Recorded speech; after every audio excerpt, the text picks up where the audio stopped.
Pessoal, nesse terceiro vídeo, então, nessa terceira aula, nós vamos resolver aqui alguns exercícios referentes à aplicação, de elementos e operações de simetria às moléculas, tá certo? Então, vamos lá. O primeiro exercício, então, nos diz o seguinte: nas figuras abaixo são mostrados os espectros de infravermelho, figura de cima, e a de baixo, o espectro Raman, para uma determinada substância. Em princípio, a identidade dela não importa, Sua molécula pertence ao grupo pontual D2H, ao grupo pontual C3V ou ao grupo pontual octaédrico. Explique, justifique. Enfim, e aí está indicada com exatidão a posição das bandas no espectro, na região do infravermelho e do espectro Raman. Conforme nós podemos ver nos espectros e também os valores exatos ali das posições das bandas estão fornecidas no enunciado, há duas bandas, no caso uma banda em 1657 e outra em 1074, 1657 e 1074 centímetros a menos 1, duas bandas então que são ativas tanto no espectro na região do infravermelho quanto no espectro Raman. Há duas bandas que são ativas apenas no Raman, mas enfim, o que importa destacar nesse caso é que existem duas bandas que são ativas simultaneamente no infravermelho e no Raman. Esses são espectros calculados, utilizando o programa de modelagem molecular, mas enfim, o ponto-chave é decidir a qual desses três grupos, essas três possibilidades aí de grupo pontual, pertence essa molécula, a identidade da molécula em si, em princípio, não vem ao caso.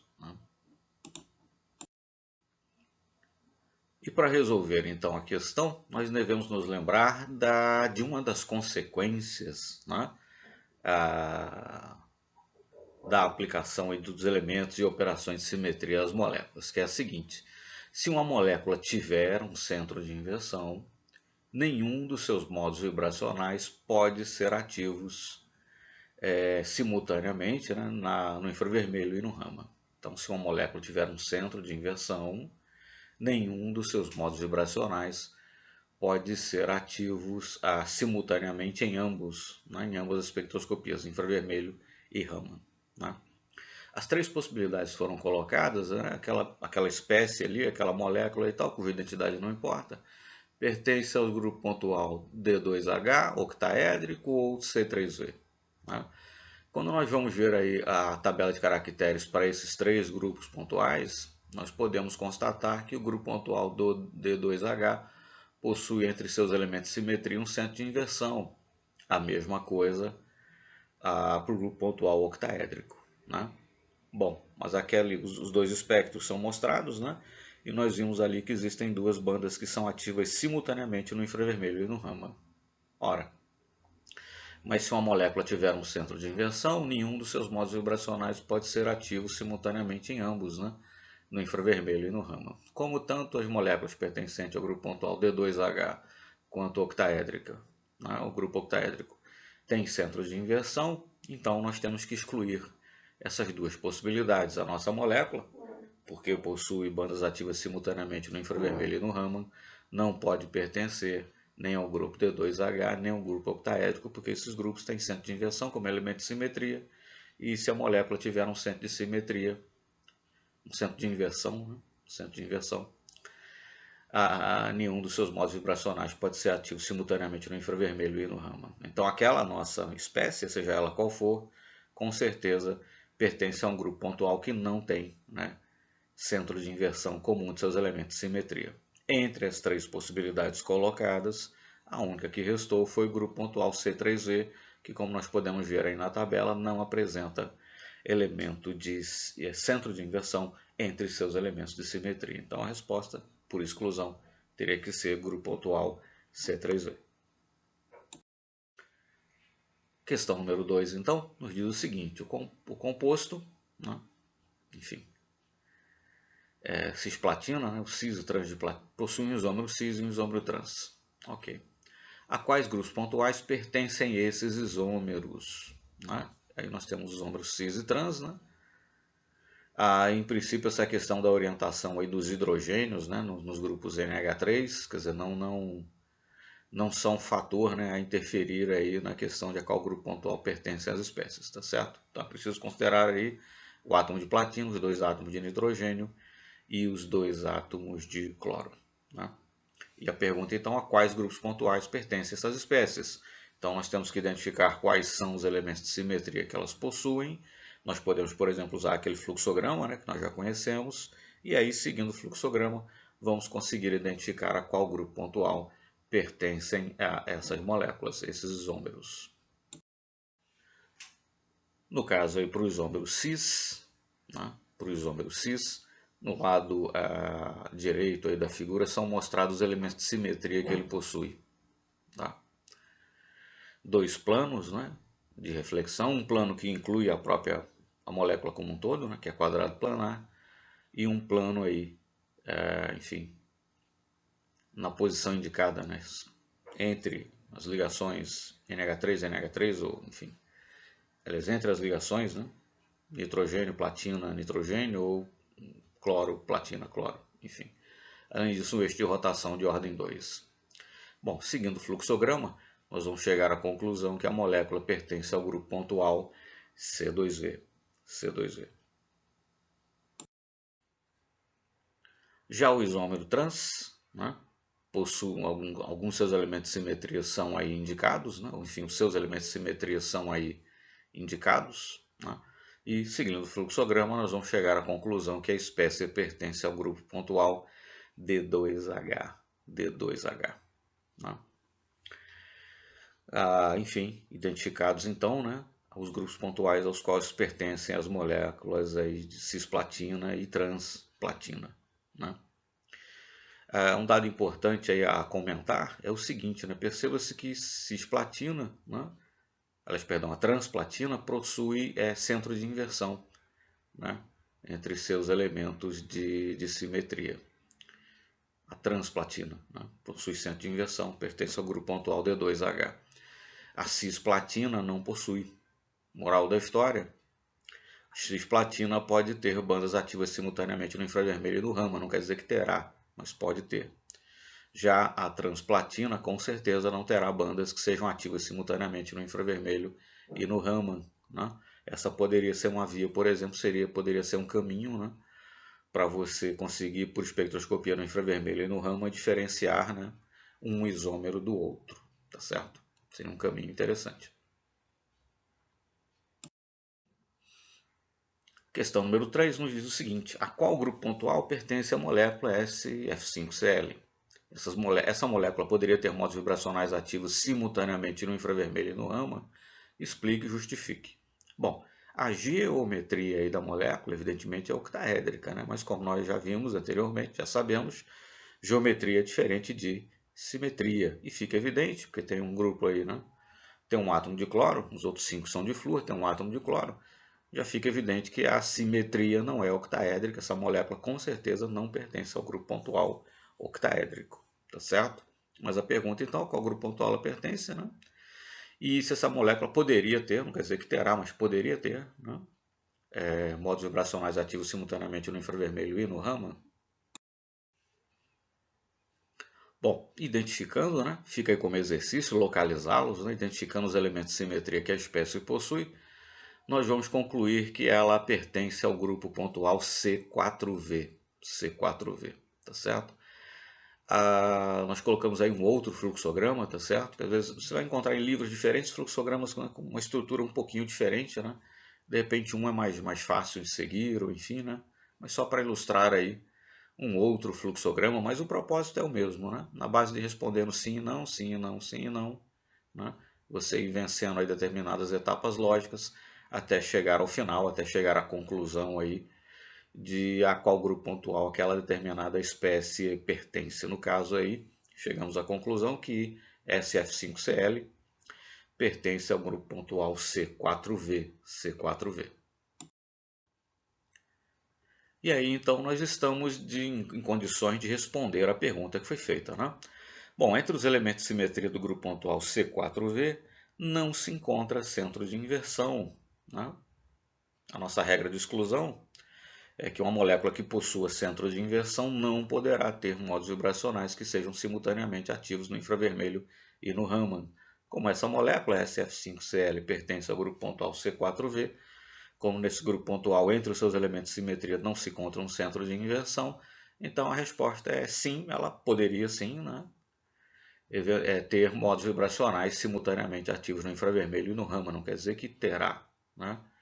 Que aí depende daquela questão, né? O modo vibracional, enfim, altera, né, o momento de dipolo, que é o caso, o requisito, né, para o modo vibracional ser ativo no infravermelho, ou altera a polarizabilidade, que é o requisito para ser ativo no Raman, né? Tem que ver se isso é preenchido. Mas enfim, então não quer dizer que necessariamente a espécie terá modos ativos simultaneamente no infravermelho e no Raman, mas ela pode ter, né? Ela poderá ter. Então a resposta é sim, ela poderá ter modos vibracionais simultaneamente ativos no infravermelho e no Raman, visto que não possui centro de inversão. Questão número 4, então, nos pede o seguinte, ou nos coloca o seguinte: a qual grupo pontual pertence a molécula CH3Cl? Ela é quiral? Explique, justifique. Bom, fica aí também como exercício, né? Mas só lembrar da amônia, por exemplo, né, que também pertence ao grupo pontual C3V, né? Mas enfim, vai ser mais ou menos fácil enxergar os elementos de simetria, né?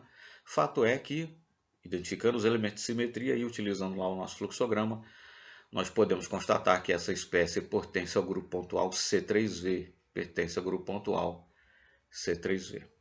Bom, moléculas que possuam centro de inversão ou plano de reflexão não são quirais. É uma daquelas outras regras, né, que na verdade é uma consequência lógica, digamos assim, é uma consequência, né, da aplicação dos elementos e operações de simetria às moléculas. Então, moléculas que possuam centro de inversão ou plano de reflexão não são quirais. Bom, essa molécula, né, clorometano, pertence ao grupo pontual C3V. Entre os seus elementos de simetria se encontram planos de reflexão. Portanto, podemos concluir sem sombra de dúvida que clorometano não é quiral. Não é quiral. Essa questão número 5, perdão, que é uma questão, na verdade, simples, né? Mas ela é muito útil porque ela nos ajuda a esclarecer aqui uma questão importante, tá certo? Bom, mas a questão, então, nos pede o seguinte, nos diz o seguinte: a amônia pertence ao grupo pontual C3V, então isso já foi informado, né? Consulte a tabela de caracteres desse grupo pontual. Quantos eixos de rotação a amônia possui? Explique, justifique. Bom, que pertence ao grupo pontual C3V, pertence. Se você localizar, né, identificar os elementos de simetria da molécula, usar aquele nosso fluxograma, você vai chegar à conclusão que sim, pertence ao grupo pontual C3V. Mas em todo caso, nessa questão, essa foi uma informação dada, né? Pertence ao grupo pontual C3V, né? E o que gera às vezes uma certa confusão é o seguinte: essa parte em azul que aparece logo abaixo do enunciado é da tabela do livro do Peter Atkins, quinta edição. Essa tabela também aparece na quarta edição, né? Então, grupo pontual, C3V, elementos de simetria, né? Symmetry Elements, é 2C3, 3 sigma V, shape, né? A geometria, a forma aí da molécula e alguns exemplos, né, de espécies que pertencem ao grupo pontual C3V, dentre elas, né, amônia, tá certo? Aí na figura do lado direito, né, estão aí identificados os três planos, né? Cada plano está sobre, né, um átomo de hidrogênio, né? Ele pega o átomo de hidrogênio e o átomo de nitrogênio e os corta ao meio, por assim dizer. Como são três átomos de nitrogênio, são três planos. E um eixo de rotação de ordem 3, né? Tá certo? Você girando de 120 graus a molécula, você obtém conformações indistinguíveis, né, da conformação inicial. Então, girar de 120 graus a molécula se constitui sim uma operação de simetria nesse caso. 360 dividido por 120 é 3, por isso que o eixo de rotação é de ordem 3.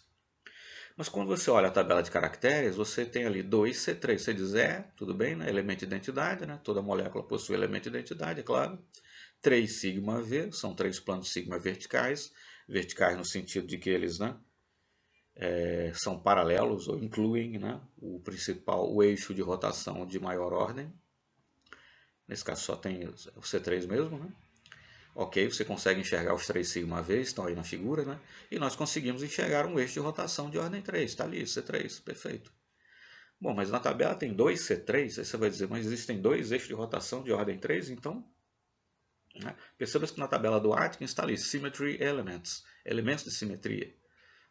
Ok, 3 sigma V, estou ali vendo os três planos, né, de reflexão, os 3 sigma V, 2C3. Bom, então são dois eixos de rotação de ordem 3. Né? Mas aí você olha a molécula, bom, estou conseguindo enxergar um eixo aqui, esse de rotação de ordem 3 eu estou enxergando, ele está passando, né, por dentro, por assim dizer, do átomo de nitrogênio. Né? Ok, estou enxergando esse eixo de rotação de ordem 3, mas cadê o outro? Não são dois, não é isso que está na tabela? Bom, essa questão é simples, mas ela serve para nós esclarecermos aqui uma questão que é fundamental, né, para evitar esse tipo de confusão quando você for consultar uma tabela de caracteres. Bom, e a questão é a seguinte, né? Muito embora você vai encontrar em muitos livros, enfim, está lá no próprio Atkins naquela tabela, né? Aquelas informações que aparecem no topo da tabela de caracteres se referem a operações de simetria e não a elementos de simetria. Então se refere, na verdade, a operações de simetria e não a elementos de simetria. Na parte aí de baixo do slide, nós temos ali a tabela de grupos pontuais, a tabela de caracteres, né, para o grupo pontual C2V. Então, o elemento de identidade, um eixo de rotação de ordem 2 e dois planos verticais. Por exemplo, esse é o grupo pontual ao qual pertence a molécula de água. Né? E nós conseguimos enxergar facilmente na molécula de água esses dois planos verticais, esse eixo de rotação de ordem 2 e o elemento de identidade, é claro, está presente em qualquer molécula. Então, no caso aí do grupo C2V, o número de operações e o número de elementos é o mesmo. Então, você dizer que aqueles são os elementos de simetria ou as operações de simetria, vai dar na mesma, no fim das contas, né? Nesse sentido, da quantidade. Né? Mas, por exemplo, para o grupo C3V, poderia gerar uma confusão. Olhando ali em cima, você vai dizer, puxa, mas então são dois eixos de rotação de ordem 3.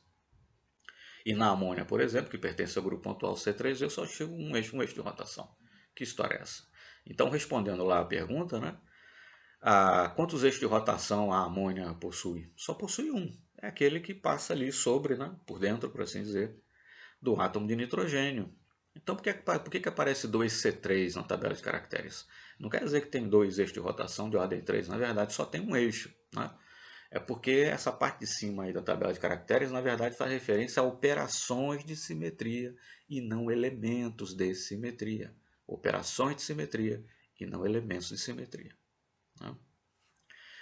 Bom, na parte de baixo aí, né, abaixo da tabela de caracteres para o grupo C3V, algumas vezes você vai encontrar nos livros dessa forma. Né? São três planos verticais, né? Então é um sigma V, sigma linha e sigma V, sigma V linha e sigma V duas linhas para diferenciar, né, entre os três. E você vai encontrar dessa forma, C3 e C3 ao quadrado. Né? C3 ao quadrado quer dizer girar de 120 graus duas vezes, o que significa dizer girar de 240 graus. Né?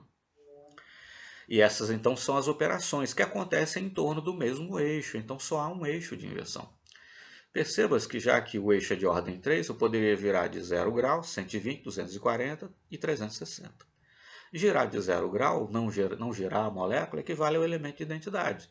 Da mesma forma, girar de 360 graus equivaleria a não girar a molécula, equivale ao elemento de identidade também. Agora, girar de 120 graus, ok, é uma operação de simetria, obtém uma conformação indistinguível da original.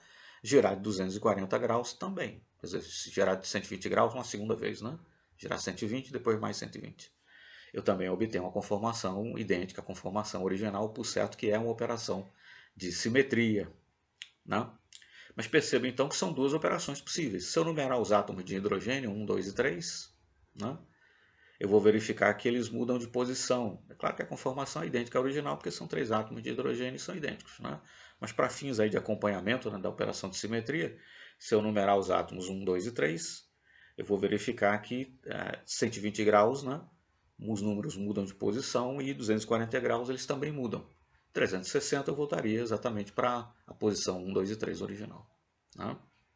Então aí são duas operações possíveis, girar de 120 graus ou girar de 240 graus, e cada uma delas, bem entendido, se eu numerar os átomos 1, 2 e 3, vai me deixar, né, em posições diferentes cada um desses três átomos. Então, quando você diz aí 2C3, é a isso que você está fazendo referência, e não afirmando que existem dois eixos de rotação de ordem 3. Né? Porque essa parte de cima da tabela de caracteres está fazendo referência, na verdade, a operações de simetria, e não a elementos de simetria. Muito embora, como no caso do grupo pontual C2E, haja uma coincidência numérica, né, entre número de elementos e número de operações. Tá certo? Então, para evitar esse tipo de confusão, é importante esclarecer isso.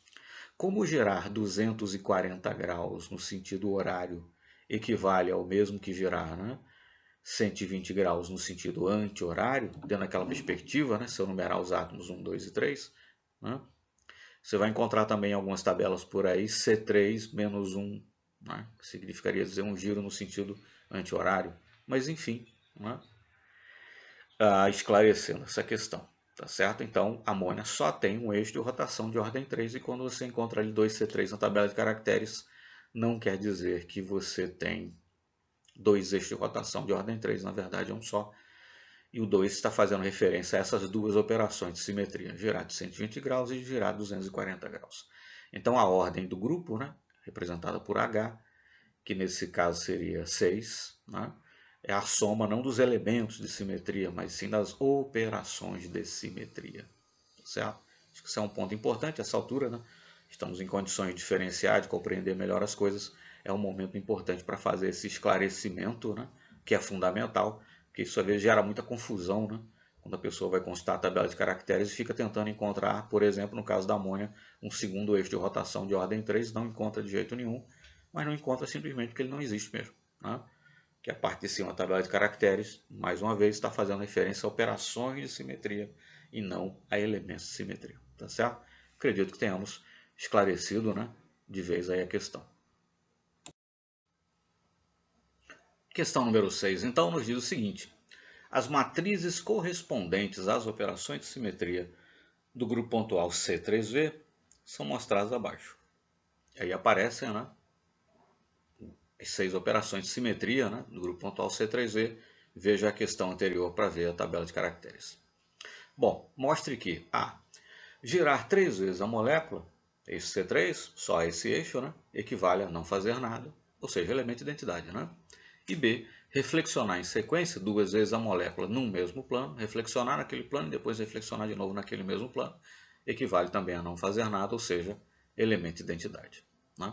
Então, na letra A, perceba-se que a C3 ao quadrado é girar 120 graus e depois 120 graus. Né? E C3 é girar de 120 graus. Então, girar 3 vezes, né, seria girar de 120, 120 e mais 120. Né? C3 ao quadrado é girar 120 e 120, 240. Então, a matriz correspondente a C3 aí ao quadrado. C3,2, enfim. E depois, a matriz correspondente a C3 a um giro de 120 graus. Quando você multiplica uma matriz pela outra, você obtém justamente a matriz do elemento de identidade, porque seu giro de 120 graus, depois 120, depois 120, 3 vezes, né? É o mesmo que ter girado 360 graus, é o mesmo que não ter girado, é o mesmo que não ter feito nada com a molécula, por isso, é claro, eu vou ter a matriz correspondente ao elemento de identidade. Né? E aí, no que diz respeito à reflexão, eu poderia pegar a matriz de qualquer dos 3 planos, sigma 1, sigma 2 ou sigma 3. Às vezes você vai encontrar como sigma V' e sigma V' 2 linhas, tanto faz. Só para diferenciar que são 3 planos distintos. Né? Vamos pegar sigma 1, podia ser o 2 ou 3 também. Né? Então, reflexionar uma vez nesse plano, e aí o produto dessa reflexão, digamos assim, né? Reflexionar de novo nesse mesmo plano, equivale a fazer aí sigma 1 vezes sigma 1, multiplicando, eu vou encontrar justamente a matriz correspondente ao elemento identidade. Tá certo? E percebam que essas 6 matrizes, né, correspondentes às 6 operações de simetria, dá ainda para a partir daí você derivar, né, outras questões. Né, outras questões. Tá certo? Outros exercícios podem ser feitos a partir daí.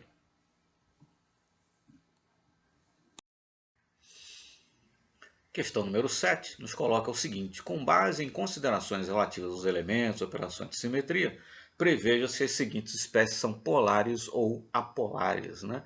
E aí então te fornece aí 6 moléculas diferentes, 6 espécies diferentes, para você dizer se elas são polares ou apolares. Algumas delas, na verdade, nós vamos lembrar de cabeça até, né? CO2, por exemplo, sabemos que é apolar, quer dizer, né? E nós podemos fazer, por exemplo, como fazíamos em química geral, né? Escrever a estrutura de Lewis, depois utilizando um modelo de repulsão dos pares de elétrons da camada de valência, determinar qual é a geometria daquela espécie, e depois, com base aí em soma de vetores de momento de dipolo, verificar se a soma dos vetores de momento de dipolo é ou não o vetor nulo. Se for o vetor nulo, a espécie é apolar. Se a soma dos vetores de momento de dipolo for diferente do vetor nulo, então a espécie será polar. Estamos acostumados a fazer isso desde química geral. Mas o que nós queremos aqui, e usando essas moléculas pequenas, que fica mais fácil enxergar, né, os elementos e operações de simetria, é utilizando justamente, né, aplicando aí os elementos e operações de simetria às moléculas, decidir se elas são polares ou não.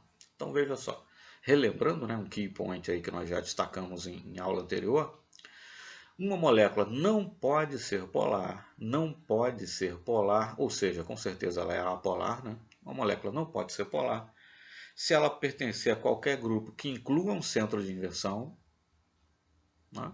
Se ela pertencer a um dos grupos D e seus derivados, né? Ou algum dos grupos cúbicos, como tetraédrico ou octaédrico, né? Grupos cúbicos, ou grupo icosaédrico. Então, uma molécula não pode ser polar, ou seja, ela será apolar, se ela pertencer a um grupo pontual que inclua um centro de inversão, se ela pertencer a qualquer dos grupos D, né? Se ela pertencer a algum dos grupos cúbicos, tetraédrico ou octaédrico, ou pertencer a um grupo icosaédrico. Né? Bom, com isso em mente, então, nós já podemos resolver aí a questão. Para facilitar, então, as coisas, nós vamos utilizar aí essa tabela, tá certo? Então, geometria molecular, lembrar que geometria é uma coisa, simetria é outra, né? Mas enfim, geometria molecular, fórmula molecular genérica ali no centro da tabela, e no lado direito aí da tabela, o grupo pontual, né? A qual a molécula pertence, tá certo? Nessa representação genérica da fórmula molecular, A é o átomo central, X são átomos iguais, átomos de um mesmo elemento ligados ao átomo central A. E E representa pares de elétrons isolados, tá certo? Então A é o átomo central, X são átomos de um mesmo elemento ligados ao átomo central e E representa pares isolados, tá certo? Então, escrevendo a estrutura de Lewis, utilizando a teoria da pulsão dos pares de elétrons da camada de valência, nós podemos determinar a geometria dessas moléculas, né? Então, do lado esquerdo, de cima para baixo, tetracloreto de carbono, amônia e BF3, e do lado esquerdo, né? E do lado direito, também de cima para baixo, CO2, tetrafluoreto de xenônio e pentacloreto de fósforo. Né? Bom, no caso do CCl4, a geometria é tetraédrica, mas a simetria também, porque os quatro átomos ligados ao átomo de carbono são de um mesmo elemento. Né? Então, o grupo pontual, né? A geometria é tetraédrica e a simetria, né? Também é tetraédrica. Né? Ali na tabela seria o AX4. Bom, pertence a um grupo cúbico, né? Tetraédrico, então é apolar, com certeza, por aquela regra de exclusão que nós temos. Né? NH3, já sabemos, né? Pertence ao grupo pontual C3V. Né? Está ali no piramidal trigonal, né? AX3E. Né? O átomo central nesse caso é nitrogênio, X nesse caso é hidrogênio e tem um par de elétrons isolado. Então, grupo pontual C3V, né? Não pertence a nenhum dos grupos cúbicos, nem icosaédrico, nem dos grupos D e também não possui centro de inversão de seus elementos. Né? Por conseguinte, polar. BF3, trigonal piramidal. Né? Trigonal planar, perdão, né? Trigonal planar, AX3, grupo pontual, então D3H. É um dos grupos D, apolar. CO2, linear, grupo pontual D infinito H, pertence a um grupo D, apolar. XF4, lembrar que no XF4 você tem 6 pares de elétrons em torno do xenônio, mas 2 desses pares são não ligantes. Não? De forma tal que a geometria é quadrado planar. Então está ali, né? A quadrado planar é a última da tabela, né? Square planar, AX4 é 2, D4H, pertence ao grupo D4H, é um grupo D, portanto, apolar. E PCl5, né? Trigonal bipiramidal, a X5 ali mais ou menos no centro da tabela, pertence ao grupo pontual D3H, pertence a um grupo D, portanto, apolar. Então percebam que, conhecida a geometria dessas espécies, né, e associando a geometria com o grupo pontual, né, lembrar aqui de novo, né, geometria e simetria não são a mesma coisa, né, no caso aí o tetracloreto de carbono, a geometria tetraédrica pertence ao grupo pontual tetraédrico, né. Mas se fosse clorometano, por exemplo, já não seria, né? Grupo pontual tetraédrico, tá certo? Mas enfim, um bom exemplo aí da utilização desse tipo de tabela, né? Mas você precisa ter segurança no caso com relação à geometria, né? E simetria das espécies, ok? Por fim, questão número 8 nos pede o seguinte, nos diz o seguinte: com base em considerações relativas a elementos, operações de simetria, prevê se as seguintes espécies são polares ou apolares, né? Percebam que, na verdade, é a questão anterior, né? O raciocínio, em princípio, é exatamente o mesmo. Só que nós vamos aqui, enfim, utilizar espécies um pouquinho maiores, ou enfim, né? Fugir um pouco daqueles lugares comuns ali, em princípio, de uma espécie com um átomo central apenas, com exceção aí do exemplo, né, de SF6. Bom, SF6, né? O átomo central é enxofre, ligado a 6 átomos de oxigênio, de flúor, perdão, não existem, né, pares de elétrons isolados. A geometria octaédrica, a simetria nesse caso também é octaédrica, né? Octaédrica é um grupo cúbico, então utilizando a nossa regra de exclusão aí, baseada, né, na aplicação de elementos e operações de simetria, as moléculas, né? Uma molécula não pode ser polar, ou seja, ela será apolar, né?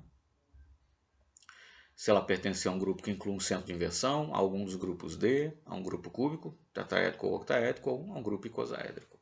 SF6 tem não apenas uma geometria octaédrica, mas pertence realmente ao grupo pontual octaédrico, né? Simetria octaédrica, pertence, portanto, a um grupo cúbico, né? Octaédrico, no caso, então, é apolar, né? Apolar.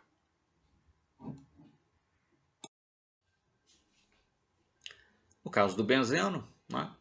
Determinando aí seus elementos de simetria e utilizando o fluxograma, nós vamos chegar à conclusão que o benzeno pertence, encaixa-se, por assim dizer, no grupo pontual D6H. É um dos grupos D, né? Portanto, a nossa regra lá de exclusão, necessariamente benzeno é apolar. Apolar, tá certo?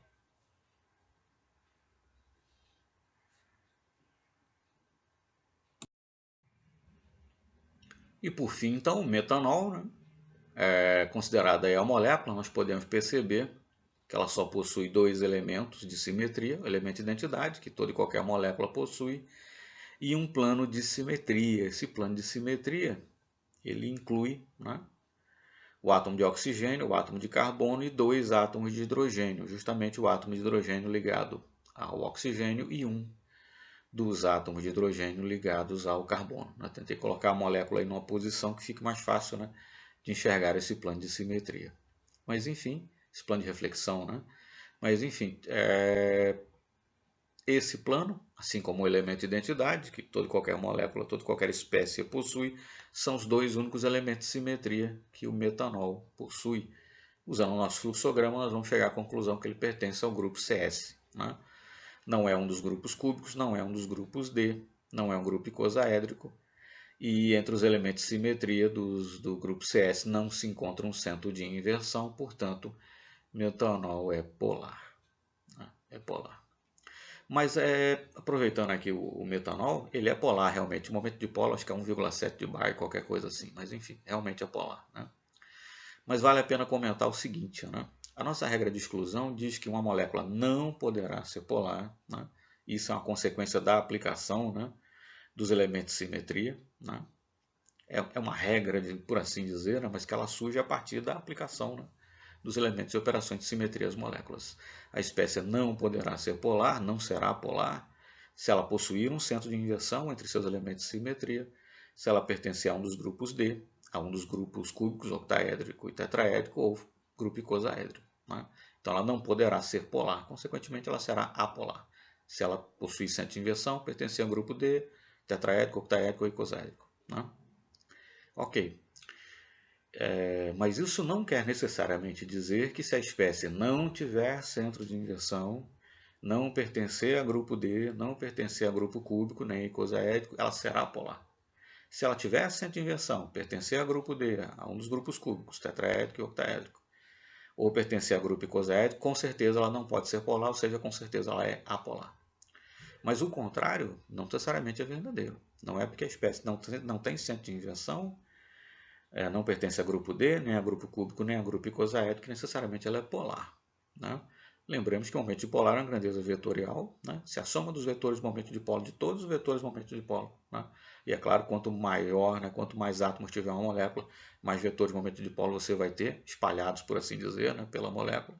Se a soma de todos os vetores de momento dipolo for o vetor nulo, a espécie é apolar. Se a soma de todos os vetores de momento dipolo for diferente do vetor nulo, a espécie é polar.